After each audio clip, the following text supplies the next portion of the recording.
നമസ്കാരം. സാധാരണഗതിയിൽ ഒരു സ്റ്റോക്കിലോ അതല്ലെങ്കിൽ മാർക്കറ്റിലെല്ലാം വലിയ ഇൻവെസ്റ്റേഴ്സ് എല്ലാം വന്ന് അവരുടെ ബൈയിങ് സ്റ്റാർട്ട് ചെയ്യുന്ന സമയത്ത് അല്ലെങ്കിൽ ബൈയിങ് നടത്തിക്കൊണ്ടിരിക്കുന്ന സമയത്ത് അതിനുശേഷം ആ സ്റ്റോക്ക് നല്ല രീതിയിൽ കയറാനുള്ള സാധ്യതകളുണ്ട്. സാധാരണഗതിയിൽ ഫ്രീ ഫ്ലോട്ട് കുറയും. അതായത് അവരുടെ പർച്ചേസ് കഴിയുന്ന സമയത്ത് മാർക്കറ്റിലുള്ള ആ സ്റ്റോക്കിൽ സെല്ലേഴ്സിൻ്റെ എണ്ണം കുറയുകയും പിന്നെ കൂടുതൽ ബയേഴ്സ് വരുന്ന സമയത്ത് അതിൻ്റെ ഡിമാൻഡ് കൂടുകയും ചെയ്യുന്ന സമയത്ത് ലിക്വിഡിറ്റി കുറയുന്ന സമയത്ത് അല്ലെങ്കിൽ സപ്ലൈ കുറയുന്ന സമയത്താണ് ഇത്തരം ഈ സ്റ്റോക്ക് കയറിപ്പോകാനുള്ള സാധ്യത. അപ്പോൾ ഇത്തരം ഇൻവെസ്റ്റേഴ്സ് സാധാരണഗതിയിൽ ബൾക്ക് ഡീലായിട്ടും ബ്ലോക്ക് ഡീലായിട്ടും പിന്നെ ഓപ്പൺ മാർക്കറ്റിൽ നിന്നും പർച്ചേസുകൾ നടത്താറുണ്ട്. നമുക്കെല്ലാവർക്കും അറിയാവുന്ന നമ്മളുടെ കേരളത്തിൽ തന്നെ വലിയൊരു ഇൻവെസ്റ്റർ, ഇന്ത്യ ഒട്ടുക്ക് അറിയുന്ന പൊറിഞ്ചു വിളിച്ച സർ, അദ്ദേഹത്തിൻ്റെ സ്ഥാപനമായിട്ടുള്ള ഇക്വിറ്റി ഇൻ്റലിജൻസ് ഈയിടെ ഒരു മദ്യ കമ്പനികളിൽ ഇൻവെസ്റ്റ് ചെയ്യുകയുണ്ടായി. ആ കമ്പനിയെ പറ്റിയാണ് ഇന്ന് നമ്മൾ സംസാരിക്കാൻ പോകുന്നത്. അസോസിയേറ്റഡ് ആൽക്കഹോൾസ് ആൻഡ് ബിവറേജ് എന്നാണ് കമ്പനിയുടെ പേര്. മധ്യപ്രദേശ് ആസ്ഥാനമായി കഴിഞ്ഞ 30 വർഷമായിട്ട് പ്രവർത്തിച്ചുകൊണ്ടിരിക്കുന്ന ഒരു കമ്പനിയാണ്. സാധാരണഗതിയിൽ മധ്യപ്രദേശിലും കേരളത്തിലുമാണ് പ്രധാനമായിട്ടും അവർക്ക് മാർക്കറ്റ് ഉള്ളത്.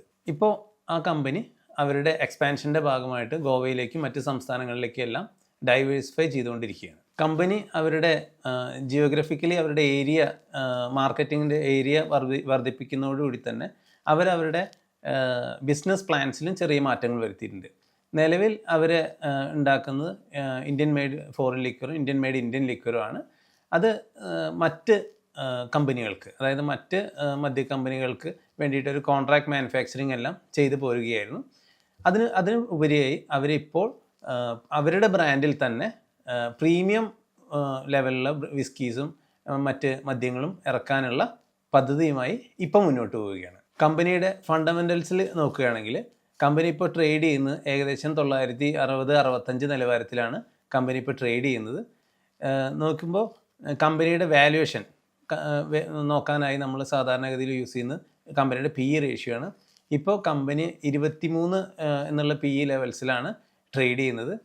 അപ്പോൾ 23 എന്ന ലെവൽ നമുക്ക് നോക്കുകയാണെങ്കിൽ മറ്റ് അതിൻ്റെ കമ്പനിയുടെ പിയർ ഗ്രൂപ്പ്, അതായത് ഇതുപോലെ തന്നെ ഉള്ള മറ്റ് മദ്യ കമ്പനികളുടെ ആവറേജ് PE എല്ലാം വരുന്നത് 40 ആണ്. മറ്റ് മദ്യ കമ്പനികളുടെ എല്ലാം തന്നെ ഒരു ആവറേജ് PE ഒരു 40 റേഞ്ചിൽ വരുമ്പോൾ നമുക്ക് അസോസിയേറ്റഡ് ആൽക്കഹോൾസ് ആൻഡ് ബിവറേജസ് ഏകദേശം 21 PEയിൽ ഒരു പകുതി വാല്യുവേഷനേ ഉള്ളൂ. അപ്പോൾ വളരെ ചീപ്പായിട്ട് ആണ് ഇപ്പോൾ നമുക്ക് അവൈലബിൾ ആയിട്ടുള്ളത്.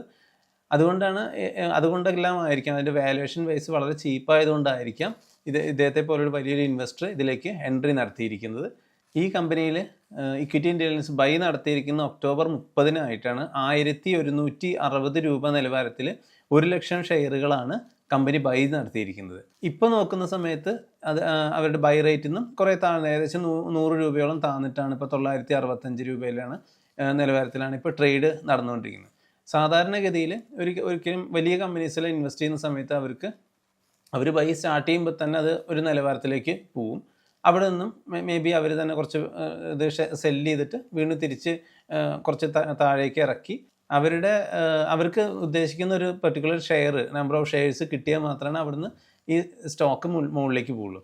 സാധാരണ ഇതിൽ അങ്ങനത്തെ വലിയ ബൈ എല്ലാം വരുന്ന സമയത്ത് സ്റ്റോക്ക് പെട്ടെന്ന് തന്നെ കയറും. അതിനുശേഷം വീണ്ടും അവിടുന്ന് ഇറങ്ങി ഒരു കൺസോൾട്ടേഷനിലെടുത്ത് 1-2 പ്രാവശ്യം അതിൻ്റെ റീസെൻറ്റ് ലെവലിൽ ഒന്ന് കട്ട് ചെയ്തിട്ടൊക്കെയാണ് നമ്മളെ കൊണ്ട് എല്ലാവരെ കൊണ്ടും സെല്ല് ചെയ്യിച്ചതിന് ശേഷമാണ് ഇത് മുകളിലേക്ക് പോകാറ്.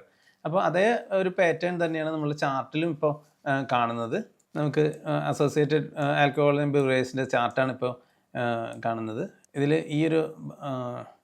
1160 ലെവലിലാണ് ഒരു വലിയൊരു വോളിയം ബാർ ഉള്ളത് നമുക്ക് കാണാം. അപ്പോൾ ഈ നിലവാരത്തിലാണ് അവരുടെ ബൈ ശരിക്കും വന്നിരിക്കുന്നത്. അവിടുന്ന് ഘട്ടം ഘട്ടമായി ഇറങ്ങി ഇപ്പോൾ ഒരു കൺസോൾട്ടേഷൻ മോഡിൽ 1-2 തവണ ഇതിൻ്റെ റീസെൻറ്റ് ലോയിനെ ജസ്റ്റ് ഒന്ന് ബ്രേക്ക് ചെയ്തിട്ട് അങ്ങനെ പോവുകയാണ്. അപ്പോൾ ഒരു കൺസോൾട്ടേഷൻ മോഡിലും രണ്ടാമതായിട്ട് ഇതൊരു പഴയൊരു ചാനൽ ഫോർമേഷൻ ഉണ്ടായിരുന്നു. ആ ചാനലിന് അകത്തേക്കും ഇപ്പോൾ ഈ കമ്പനിയുടെ ഒരു സ്റ്റോക്ക് വന്നിട്ടുണ്ട്. സാധാരണഗതിയിലൊരു സ്റ്റോക്ക് ഇതുപോലെ ചാനലിൽ വന്നു കഴിഞ്ഞാൽ അവിടെ നിന്നും ആ ചാനലിനെ പിന്നീട് ഫോളോ ചെയ്യാനുള്ള സാധ്യതകളുമുണ്ട്.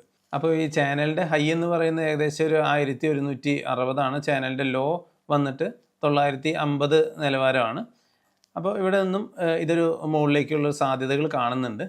മേലേക്ക് പോകുന്ന സമയത്ത് ഇതിൻ്റെ ടാർഗറ്റായിട്ട് നമുക്ക് 1270, അതുപോലെ തന്നെ 1410 ലെവലിലേക്കൊക്കെ 1400 ലെവലുകളിലേക്കൊക്കെ ഈ കമ്പനി എത്താനുള്ള സാധ്യതകളുണ്ട്. ഇനി കമ്പനിയുടെ ഫണ്ടമെൻ്റൽസ് നോക്കുകയാണെങ്കിൽ കമ്പനിയുടെ പറഞ്ഞ പോലെ കമ്പനിയുടെ PE 21.3 book value 309 book value ഉള്ളത്. ഇപ്പോൾ 965 ട്രേഡ് നിലവാരത്തിലാണ് ട്രേഡ് നടക്കുന്നത്. കമ്പനിയുടെ റിട്ടേൺ ഓൺ ഇക്വിറ്റി 17.3 അതുപോലെ തന്നെ അത് കമ്പനിയുടെ 5 വർഷത്തെ റിട്ടേൺ ഓൺ ക്യാപിറ്റൽ എംപ്ലോയ്ഡ് 22 എന്നെല്ലാം പറയുന്ന സാധാരണഗതിയിൽ 15 മേലെ ഉള്ള return on equity, return on capital employed എല്ലാം നമുക്ക് നല്ലൊരു റിട്ടേൺസ് ആയിട്ട് പ്രതീക്ഷിക്കാവുന്നതാണ്. പിന്നെ കമ്പനിയുടെ ഡെപ്റ്റ് ടു ഇക്വിറ്റി എന്ന് പറഞ്ഞാൽ 0.13 വളരെ കുറഞ്ഞ ഡെപ്റ്റിലാണ് കമ്പനി ഇപ്പോൾ പ്രവർത്തിച്ചുകൊണ്ടിരിക്കുന്നത്. അതുപോലെ തന്നെ കറണ്ട് റേഷ്യോ 1.77 നല്ലൊരു നിലവാരത്തിലാണ് ഇപ്പോൾ ഉള്ളത്. കമ്പനിയുടെ EPS ഗ്രോത്ത് വളരെ നല്ല രീതിയിൽ ഗ്രോത്ത് കാണിച്ചുകൊണ്ടിരിക്കുന്ന ഒരു കമ്പനിയാണ്. 47 കമ്പനിയുടെ ഒരു EPS എല്ലാം ഇപ്പോൾ വന്നിരിക്കുന്നത്. അത് ഗ്രാജുവൽ ഗ്രോത്താണ് നമ്മൾ EPSൽ കാണുന്നത്.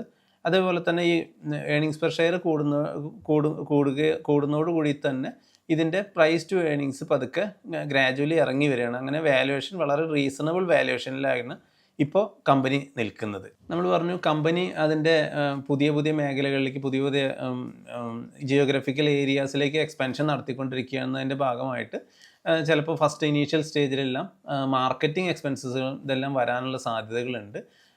അപ്പോൾ വരുന്ന ചിലപ്പോൾ 1-2 ക്വാർട്ടറിലെല്ലാം അത് ഫിനാൻഷ്യൽസിൽ കാണാൻ, ലാഭത്തിലെല്ലാം കുറച്ച് കുറവ് കാണാം. പക്ഷേ ദീർഘകാലത്തേക്ക് ഒരു 1-2 വർഷത്തിനൊക്കെ മേലെ ഹോൾഡ് ചെയ്യാൻ തയ്യാറുള്ള ആളുകളാണെങ്കിൽ നല്ലൊരു റിട്ടേൺസ് കാണിക്കാനുള്ള സാധ്യതകളുണ്ട്. സാധാരണഗതിയിൽ വലിയ ഇൻവെസ്റ്റേഴ്സ് എല്ലാം ഒരു സ്റ്റോക്കിൽ എൻട്രി ചെയ്യുമ്പോൾ അവർ ഒരു 6 മാസത്തിനോ 1 വർഷത്തിനോ വേണ്ടിയല്ല, അവർ കുറച്ച് ലോങ് ടേമിലേക്കാണ് എൻട്രി ചെയ്യുക. പ്രത്യേകിച്ച് ഈ കമ്പനിയെ സംബന്ധിച്ച് വളരെ മാർക്കറ്റ് ക്യാപിറ്റലൈസേഷൻ വളരെ കുറവുള്ള ഒരു കമ്പനിയാണ്. 1831 കോടിയാണ് മാർക്കറ്റ് ക്യാപിറ്റലൈസേഷൻ ഉള്ളത്. സാധാരണഗതിയിൽ ഇക്വിറ്റി ഇൻ്റലിജൻസ് പോലുള്ളൊരു സ്ഥാപനം അവരെല്ലാം സ്മോൾ ക്യാപ്പിൽ വളരെ ചെറിയ നിലവാരത്തിൽ എല്ലാം ഇൻവെസ്റ്റ് ചെയ്തുകൊണ്ട്, അതായത് മാർക്കറ്റ് ക്യാപിറ്റലൈസേഷൻ അടിസ്ഥാനത്തിൽ വളരെ സ്റ്റാർട്ടിംഗ് സ്റ്റേജിലെല്ലാം ഇൻവെസ്റ്റ് ചെയ്തുകൊണ്ട് അത് കമ്പനി വളരുന്നതിൻ്റെ കൂടെ അവർ ഇൻവെസ്റ്റ്മെൻറ്റ് കൂട്ടി വരുന്ന രീതിയാണ് കണ്ടിരിക്കുന്നത്. അപ്പോൾ അത്തരത്തിലുള്ളൊരു ദീർഘകാല അടിസ്ഥാനത്തിലെല്ലാം ഇൻവെസ്റ്റ് ചെയ്യണം എന്നുള്ള ധാരണയുള്ള ആളുകൾ, ഇൻവെസ്റ്റേഴ്സിനാണെങ്കിൽ ഈ ഓഹരി അവരുടെ റഡാറിൽ സൂക്ഷിക്കാവുന്നതാണ്. ഡിസ്ക്ലെയിമർ: ഓഹരി വിപണിയിലെ നിക്ഷേപങ്ങൾ നഷ്ടസാധ്യതകൾക്ക് കൂടി വിധേയമാണ്. തീരുമാനങ്ങൾ എടുക്കുന്നതിന് മുമ്പ് സ്വന്തമായി പഠിച്ചതിന് ശേഷം മാത്രം ഇൻവെസ്റ്റ് ചെയ്യുക.